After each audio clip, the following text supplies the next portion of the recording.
আজকে আমি বানাবো পাকা আমের পাঁপড়। দেখি কেমন হয়। তো হ্যালো এভরিওয়ান, সবাই কেমন আছো? আমি ঋতু।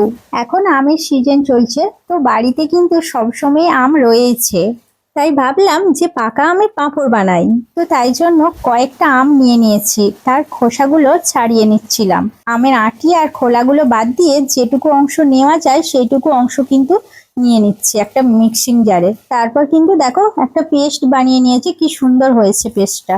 তো এর কিন্তু অর্ধেকটা আমি রেখে দেবো আমসত্ত্ব বানানোর জন্য, আর অর্ধেকটাই আমি আমের পাঁপড় বানাবো।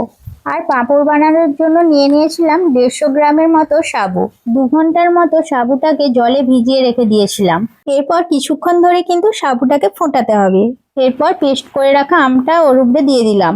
এরপর আম সমেত আরো কিছুক্ষণ ফোটালাম। খুব বেশি মোটা করা যাবে না, একটু পাতলাই রাখতে হবে, তবে কিন্তু পাঁপড়টা ভালো হবে। পাঁপড়টা যাতে খেতে ভালো লাগে তার জন্য কিন্তু কিছু মশলা দিয়েছিলাম এতে। জিরে, জোয়ান, বিট লবণ আর দিয়েছিলাম শুকনো মরিচকে ছোট ছোট করে কুচিয়ে দিয়েছিলাম। ঝাল ঝাল হলে পাঁপড়টা খেতে ভালো লাগবে। তো এরপর নামিয়ে নিয়েছি যেহেতু হয়ে গেছে।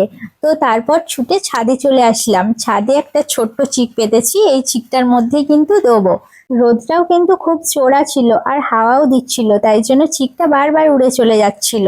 তাই চার সাইডে ছোট ছোট পাথর দিয়ে দিয়েছি যাতে চিকটা না উড়ে যায়। পাঁপড়টা শুকনো হওয়ার পর যাতে উঠে যায় তাড়াতাড়ি, তাই জন্য চিকটাতে তেল মাখিয়ে নিয়েছিলাম। এরপর গোল গোল করে দিয়ে দিচ্ছিলাম, কিন্তু আমার তো গোল হচ্ছিলই না, এর সাথে ওর জুড়ে যাচ্ছিল।